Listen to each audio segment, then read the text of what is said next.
No tenía tiempo para ser la musa de nadie. Estaba ocupada rebelándome contra mi familia y aprendiendo a ser un artista. Leonora Carrington. Hoy no quiero hablarles de una pintora.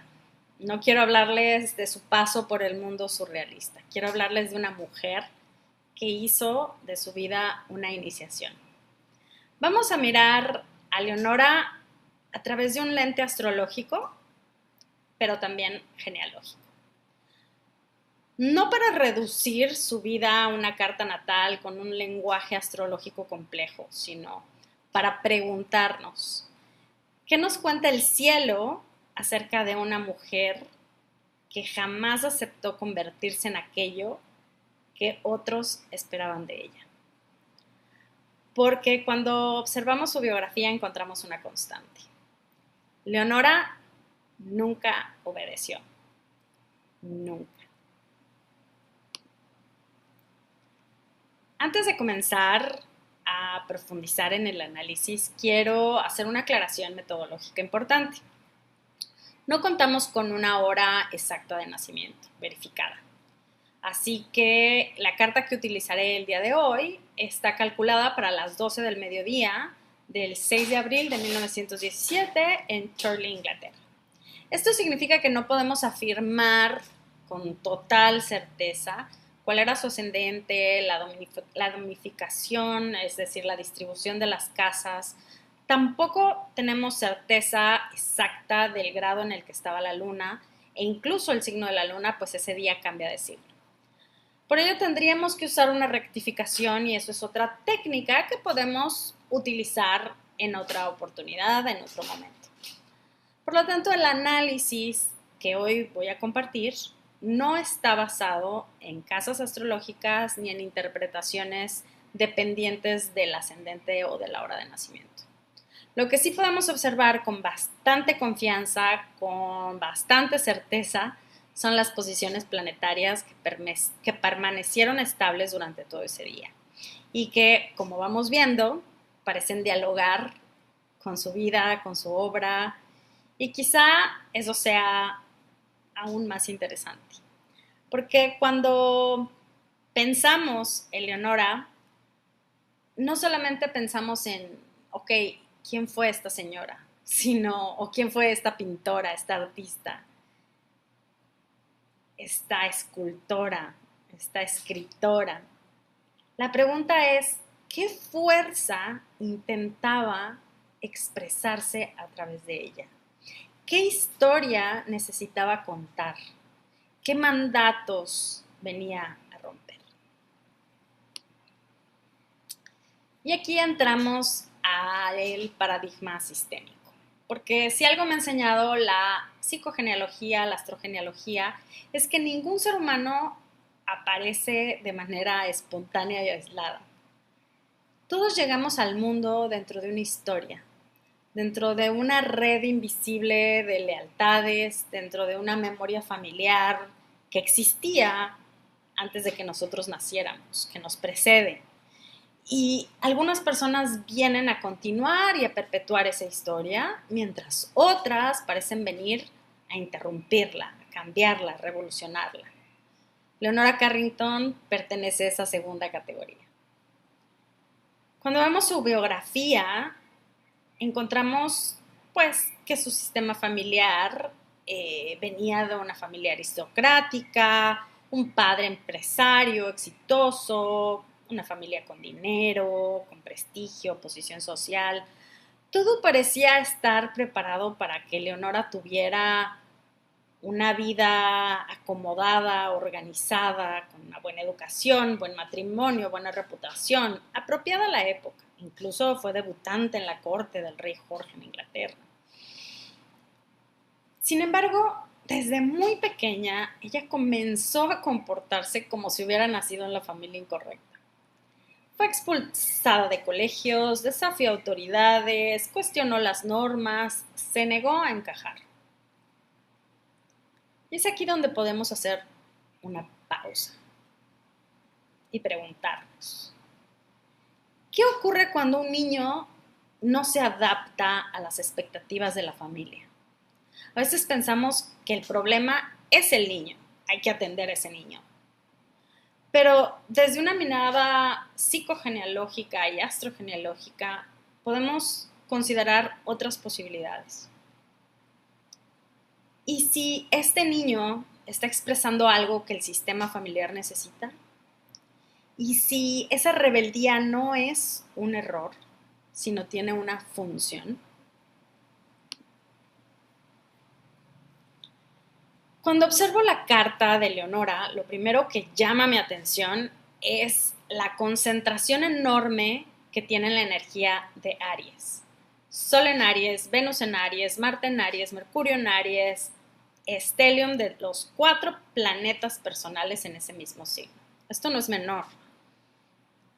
Tiene una memoria monofásica en fuego, es decir, su mayor cantidad de elemento en fuego nos confronta con una personalidad posiblemente colérica.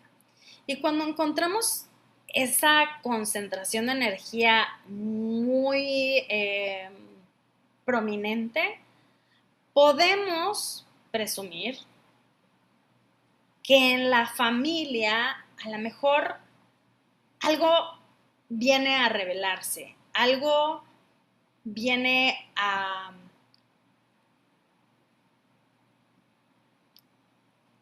expresarse. Porque muchas veces aquello que parece exagerado en una generación es algo que estuvo reprimido en una generación anterior. La astrogenealogía no demuestra la psicogenealogía, pero sí nos puede ayudar a hacernos ciertas preguntas. Y una de las preguntas que me hago cuando observo la carta de Leonora es esa, ¿no? ¿Qué pasaba con sus ancestros? Ella hizo esta pintura en 1968 que se llama The Ancestor. Es un personaje que está bajo una túnica, una toga blanca, y tiene en sus manos una rosa alquímica, un símbolo recurrente en su obra que se relaciona con el conocimiento secreto, con la feminidad. Y me pregunto, ¿habría en su época mujeres que sufrieron violencia y no pudieron rebelarse, que tuvieron que obedecer o que tuvieron que adaptarse? Porque Aries es un signo que inaugura, pero Aries abre las puertas, abre cordones, corta condones y dice, yo existo, aunque esto incomode, aunque esto tenga consecuencias, aunque esto implique quedarme sola. Cuando observamos la biografía completa de Leonora, encontramos ese movimiento una y otra vez. Ella no estaba interesada en convertirse en la hija ideal, no estaba interesada en convertirse en la musa ideal, incluso no estaba interesada en convertirse en la pareja ideal.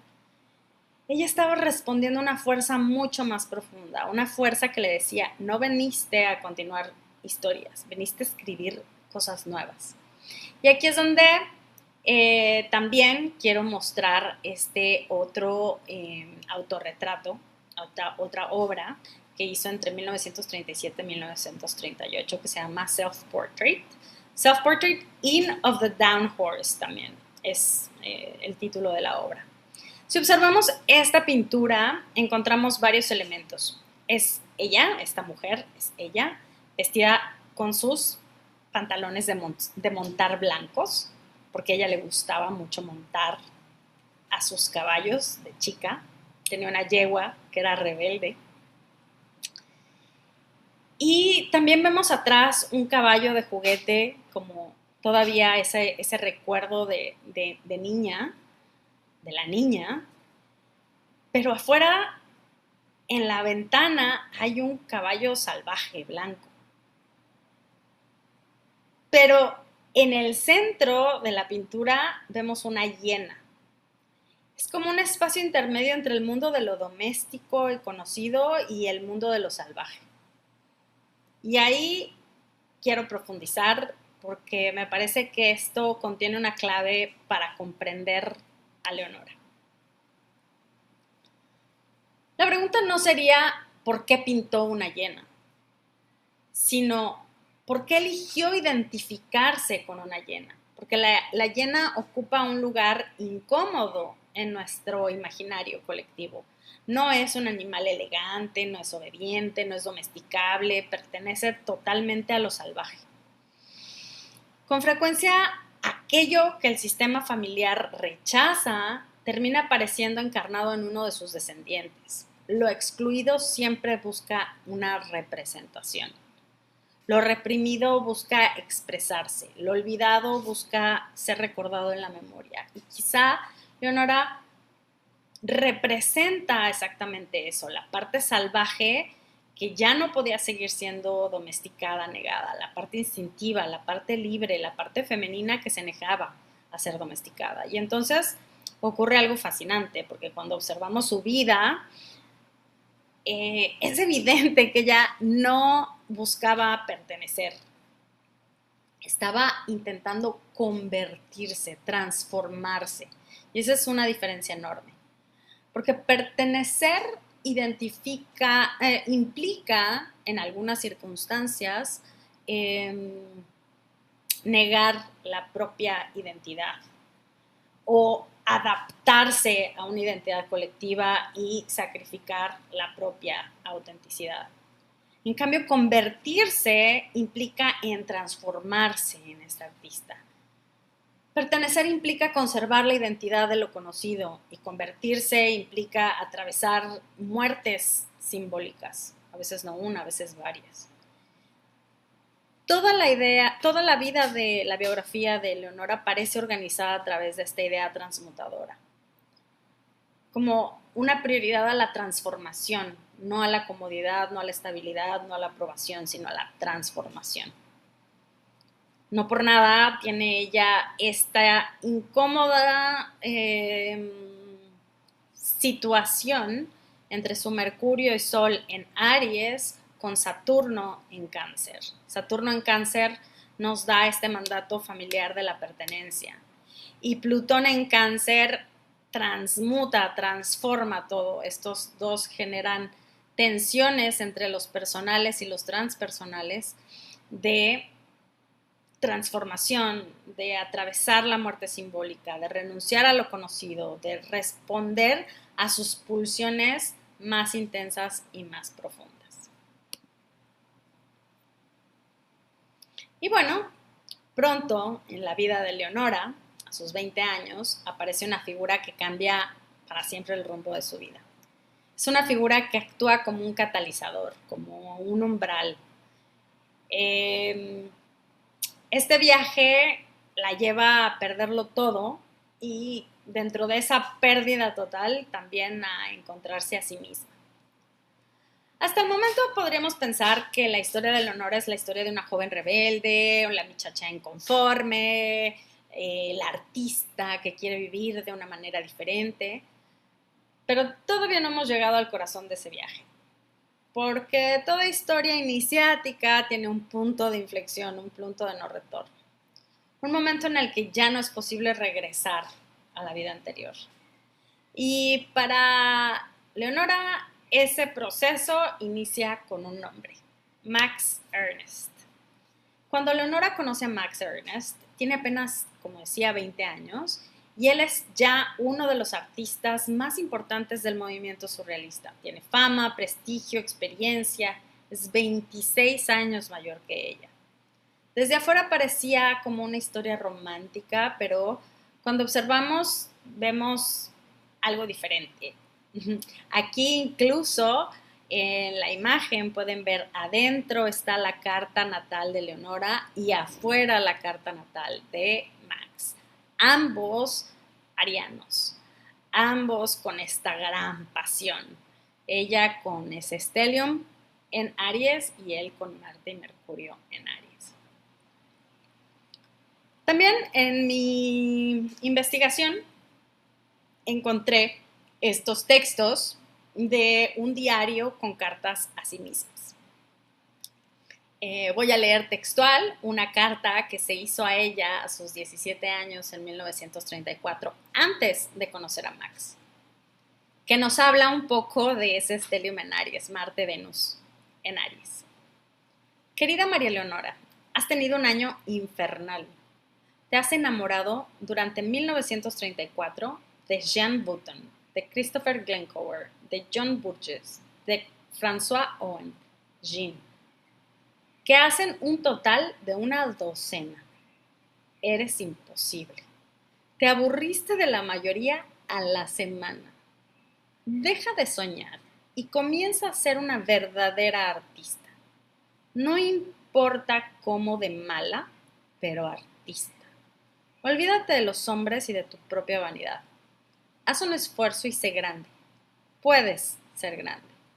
Quizás solo como ilustradora. Tienes demasiada imaginación y poca poesía. No eres una esteta. Intenta olvidar a los hombres. Pon tu sexo en tu trabajo. Deja de posar y sé sincero. Buena suerte, Leonora. En ese texto, ella solamente tiene 17 años. El texto se interrumpe del 15 de enero del 35 y no se recupera hasta el 28 del 39. 4 años después, Leonora ya es una artista consumada dentro del grupo de los surrealistas parisinos. Ya lleva 2 años viviendo en San Martín con Max y no ha conseguido olvidarse de su pasión por los hombres, como se aconsejaba en su primera anotación. De hecho, en las últimas páginas de este diario son un claro ejemplo de la pasión devoradora que sentía por Max. Una pasión que pareciera también ser un tanto obsesiva. Leo textual. Estoy en mi casa con Max. Desde hace 2 años estoy locamente enamorada de Max. Todavía pinto, pero lo hago para no volverme loca. Solo quiero estar con él cada minuto, todo el día. Quiero que él viva solo si está conmigo. No quiero que tenga un pasado. Le quiero mío para siempre. Quiero ser siempre la misma persona y quiero que estemos siempre juntos. Solo me importa nuestra vida juntos. No puedo respirar sin él. Seguiré enamorada de Max incluso después de muerta. La última anotación de este diario es del 21 de julio del 39. En septiembre, las tropas alemanas de Hitler invaden Polonia, inician su avance imparable, van hacia Francia y Max sería arrestado por los franceses. Primero como posible infiltrado alemán, luego por la Gestapo como un traidor y al momento de que capturan y arrestan a Max, Leonora le toca huir sola a España, iniciando un propio descenso al infierno. Incluso podríamos pensar que este es un punto de inflexión para Leonora porque nunca más vuelve a hacer lo mismo. Incluso cuando vuelve a encontrarse a Max en Lisboa o en Nueva York, en otras oportunidades en el futuro, ya nada fue igual entre ellos. Leonora, en el momento que conoce a Max y el tiempo que comparte con él, descubre el mundo surrealista, pero también se da permiso para imaginar, permiso para crear, permiso para existir fuera de las expectativas de la familia, de la sociedad. Y esto es fundamental, porque algunas veces los sistemas no solo nos transmiten sus recursos o sus valores, a veces también nos transmiten los límites de lo que se espera de nosotros. Nos dicen qué debemos de desear, qué debemos expresar, qué partes de nosotros son aceptables y cuáles deben de permanecer ocultas. Y Leonora comienza a atravesar esos límites y por primera vez parece acercarse a su vida como de una manera todavía más auténtica. Sin embargo, Europa se rompe, el mundo que conocía desaparece, Max es arrestado, la persecución se intensifica y pues esa incertidumbre se vuelve cotidiana y algo dentro de la psique de Leonora empieza a colapsar. Y aquí es donde inicia su descenso al inframundo. Muchas veces hablamos de las crisis psicológicas como si fueran acontecimientos espontáneos, aislados, como si aparecieran de la nada. pero desde una mirada simbólica, estas crisis pueden darse por acumulaciones, capas y capas de tensión, capas y capas de contradicciones, capas y capas de identidades que ya no pueden sostenerse. Y llega un momento en el que el alma dice, no puedo seguir viviendo de esta manera y, bueno, lo que ocurre en su vida, a su alma, a su cuerpo, es que justo cuando Max es arrestado, Leonora pues atraviesa esta crisis psicológica al estar sola y también es ampliamente documentado a través de sus propias palabras y de su propia vivencia un abuso traumático de un grupo de militares españoles que le provoca este colapso nervioso.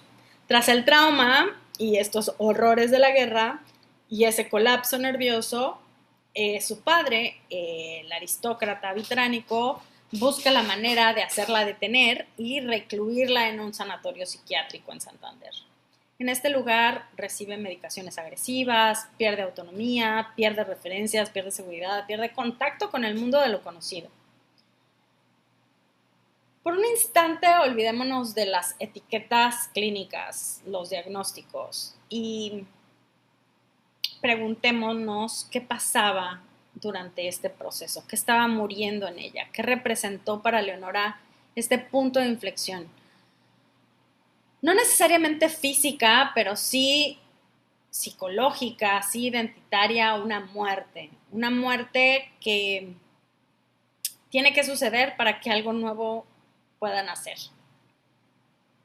Porque, vuelvo y repito, estalla la guerra y el mundo que ella conoce desaparece.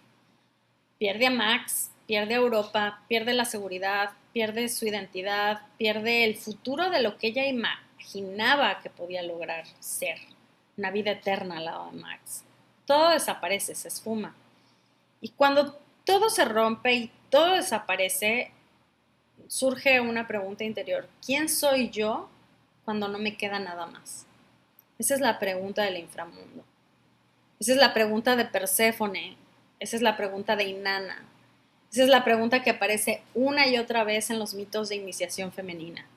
No es casualidad que tantas culturas hayan creado relatos sobre mujeres que descienden al inframundo, porque hay momentos en la vida en los que no ascendemos y nos iluminamos y brillamos, sino descendemos.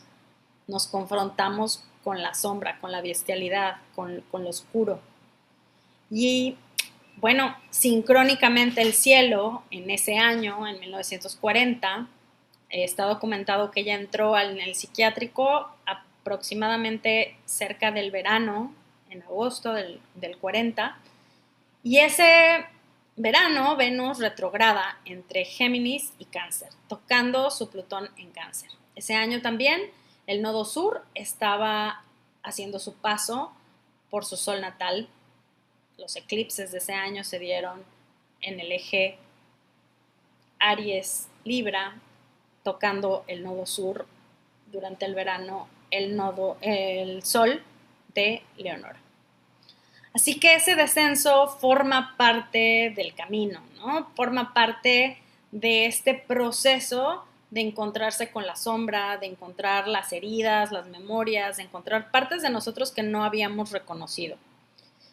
Leonora decidió, posteriormente a esta experiencia, lo más extraordinario, que fue, no intentó borrar ese recuerdo, no intentó fingir que no ocurrió, no intentó esconderlo, negarlo por vergüenza o por el qué dirán.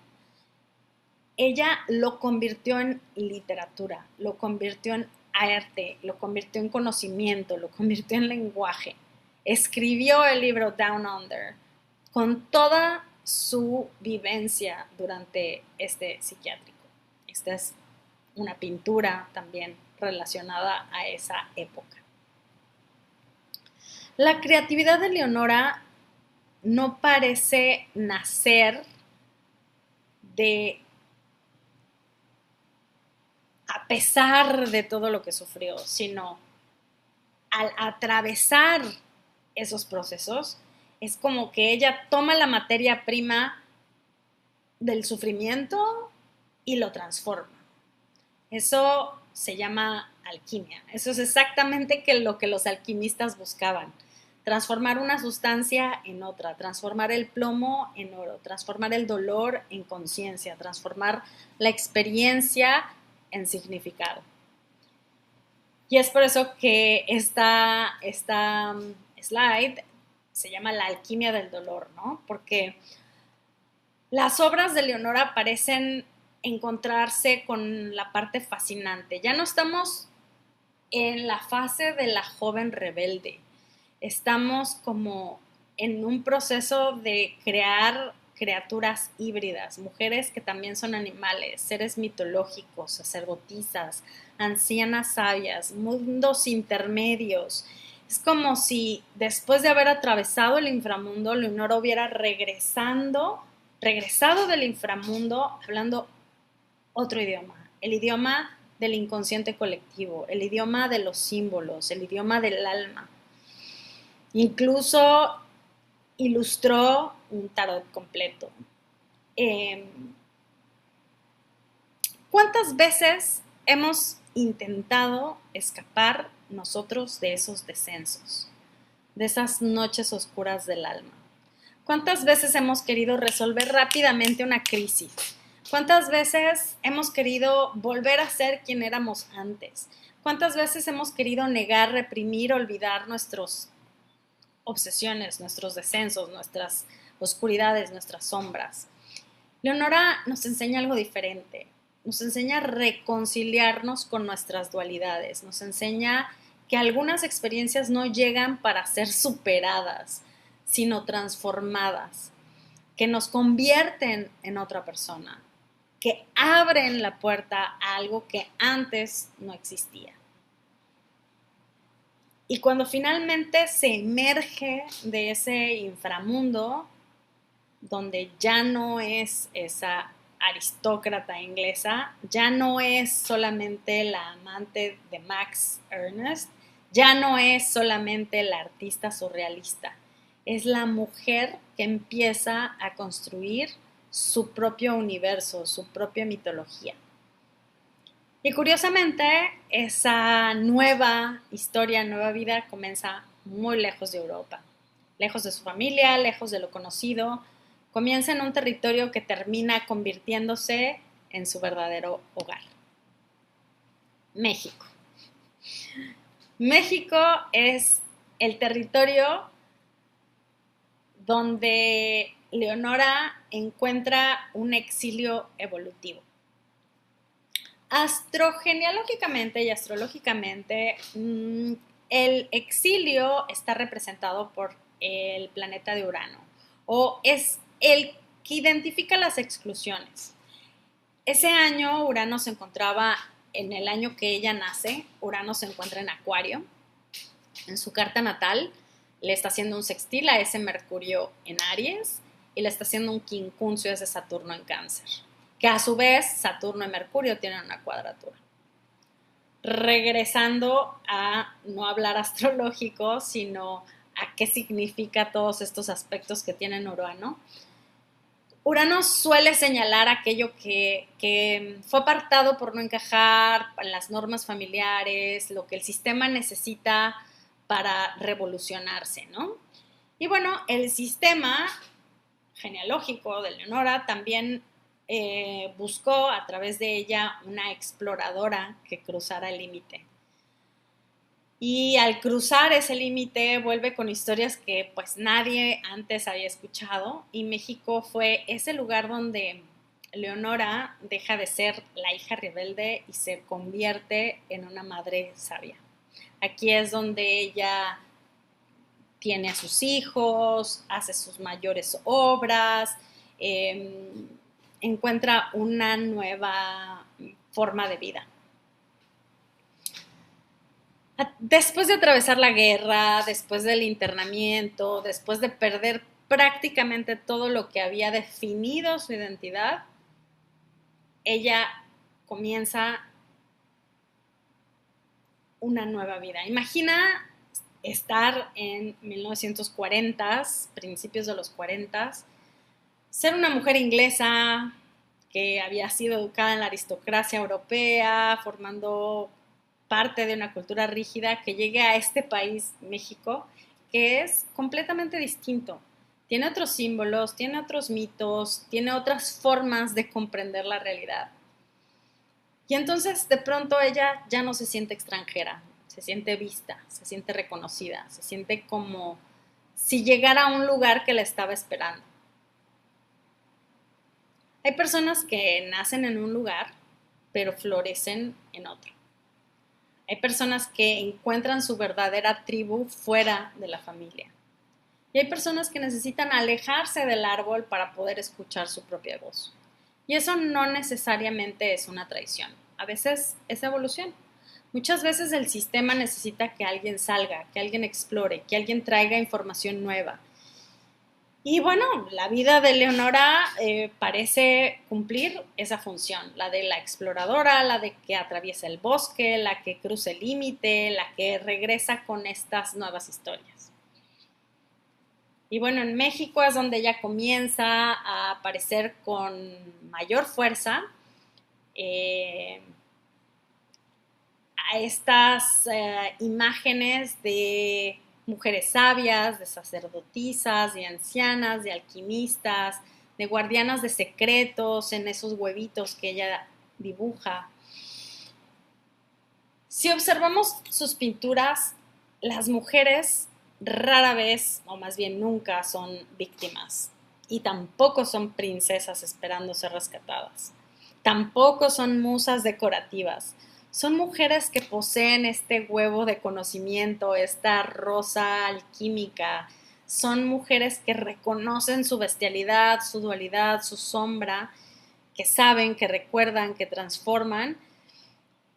Y bueno, la pregunta astrogenealógica sería: ¿de dónde vienen esas mujeres? Porque Leonora podría haber pintado cualquier cosa, pero también podría haber repetido cualquier tipo de tema surrealista europeo, como el de Dalí.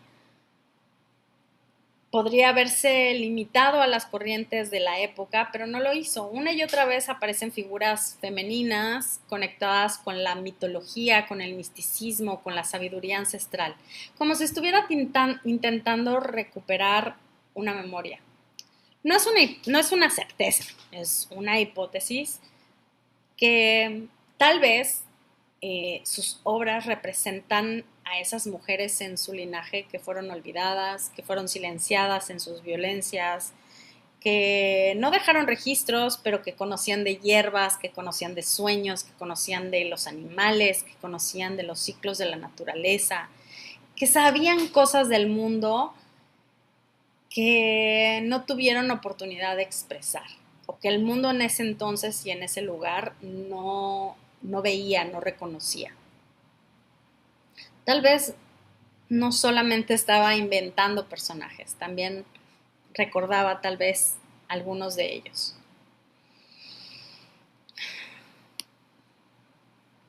Y bueno, de aquí venimos también a esta parte de el análisis generacional de su Neptuno en Leo, que es generacional, y este Júpiter en Tauro en el momento de su nacimiento.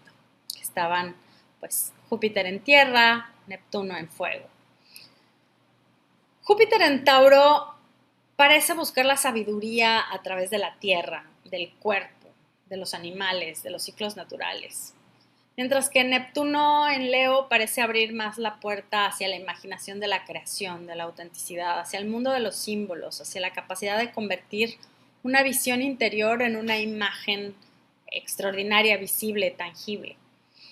La imaginación deja de ser fantasía para convertirse en un acto de memoria, en un acto psicomágico. Ella también incursionó en el teatro con Alejandro Jodorowsky, buscando algo que ampliaba la realidad. No es como que ella escapara de la realidad, es como que ella ampliara su visión.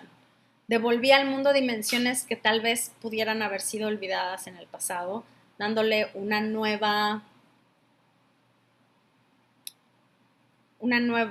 nuevo lugar, dejar de ser fantasía y ser como una memoria.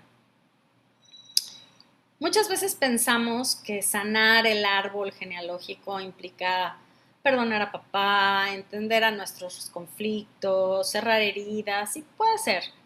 Todo eso puede formar parte del proceso.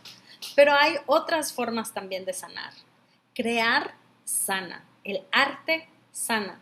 Porque cada vez que una persona expresa algo que antes no había tenido voz, el sistema se transforma.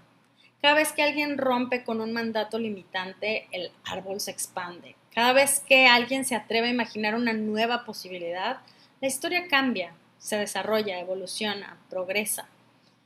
Tal vez esa fue la medicina que Leonora ofreció a su linaje, su imaginación, su libertad por imaginar, su libertad de ser diferente, su libertad de dejar de existir fuera de las expectativas. Y bueno, en México era un campo fértil para el surrealismo. No por nada, Bretón, el padre del surrealismo, decía: no intentes entender a México bajo la razón. Tendrás más suerte desde lo absurdo. Porque Bretón consideraba a México el país más surrealista del mundo. Y para Leonora fue un laboratorio alquímico, fue el lugar donde esta hija rebelde se convierte en esta madre sabia, donde la mujer herida se convirtió en creadora, donde la exiliada se convirtió en una guardiana de una nueva mitología. Y cuando observamos su obra más madura, sentimos que ya no estamos frente a un artista, estamos frente a la mujer que aprendió a dialogar con sus propios misterios. Y bueno, si Leonora vino a abrir una puerta para su sistema familiar, ¿cuál fue exactamente esa puerta?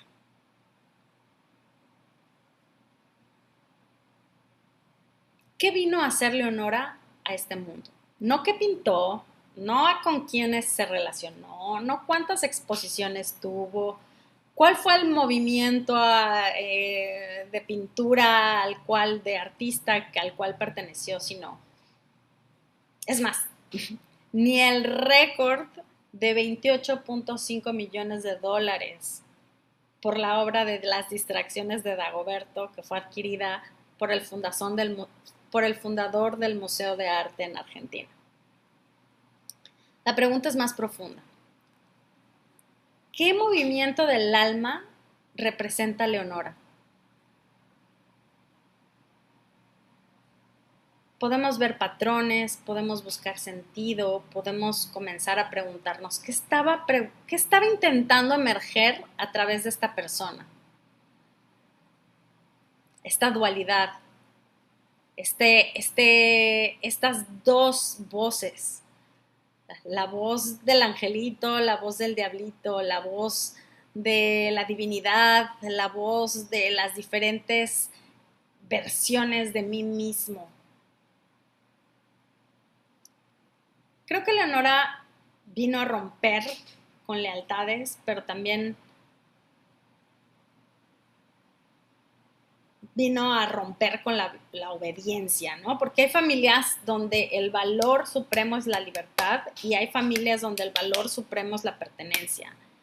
Cuando perteneces, no incomodas, no invalidas, no te desvías, no llames tanto la atención, no desafíes las reglas, no pongas en riesgo nuestra estabilidad. Y muchas veces esas reglas ni siquiera son explícitas. A veces nadie las dice, pero todos las reconocen. Se transmiten a través de las miradas, a través de los silencios, a través de lo que se premia, a través de lo que se castiga. Y en todos los sistemas familiares suelen generar estos dos tipos de descendientes, los que conservan esa estructura y los que la transforman. Y ambos, esa dualidad es necesaria.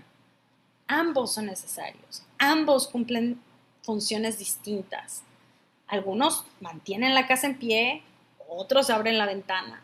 Unos preservan la tradición, otros permiten que el aire nuevo fluya.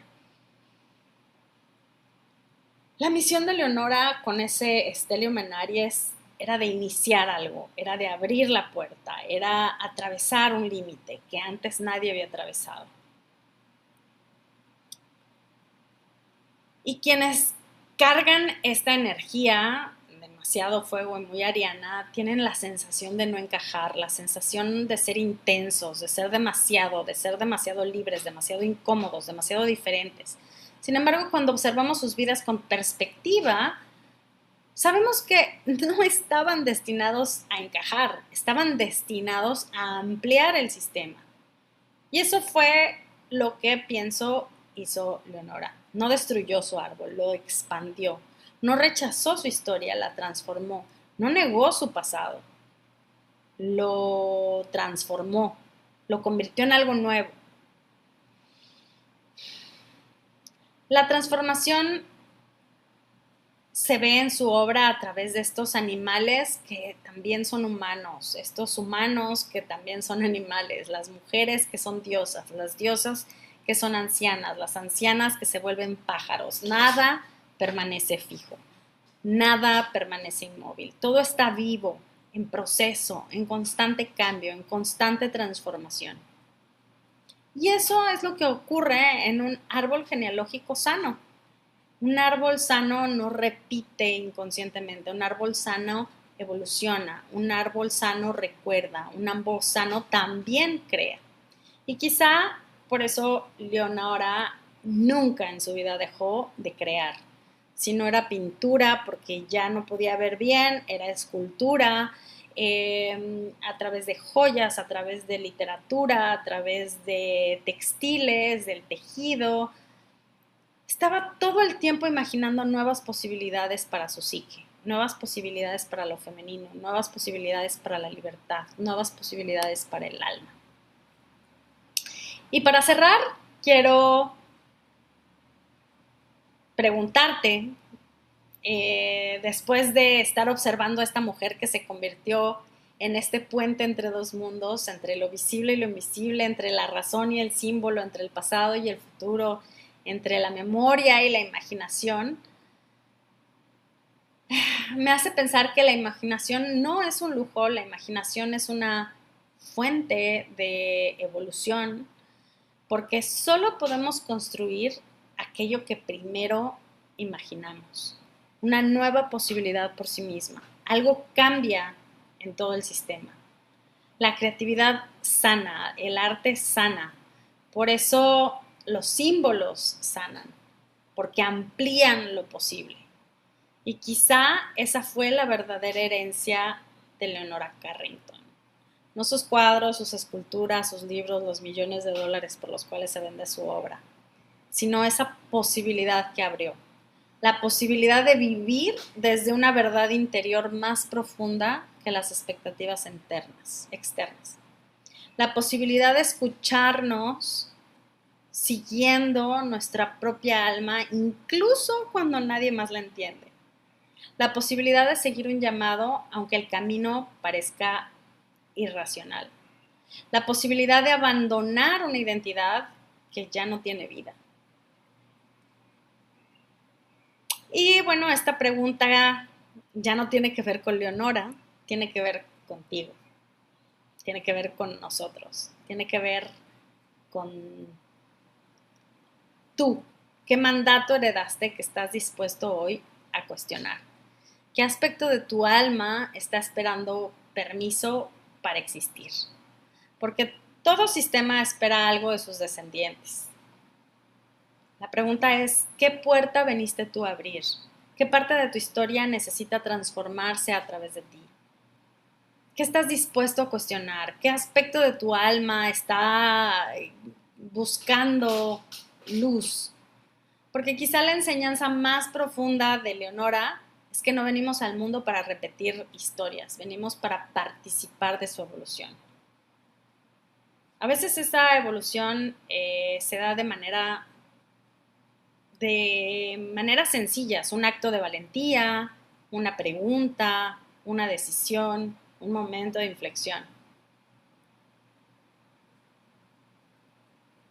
Y bueno, antes de despedirme, me gustaría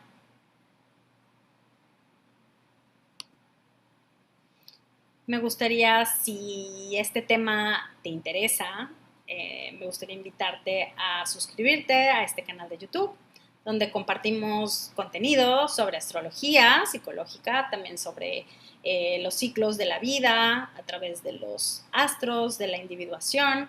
Y si mientras escuchabas estas charlas te llegaste a preguntar cuál es tu propia historia familiar, qué patrones heredaste, qué lealtades estás repitiendo, qué puertas viene a abrir tu sistema.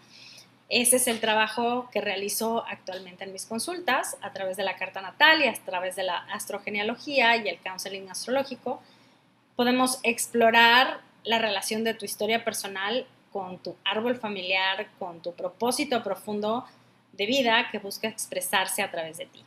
Si sientes el llamado de profundizar en tu propia historia, puedes enviar un mensaje directo, porque al final todos llevamos una Leonora Carrington adentro, una parte de nosotros que anhela ser más libre, más auténtica, más creativa, y quizá el primer paso para encontrarla sea atrever a escucharnos.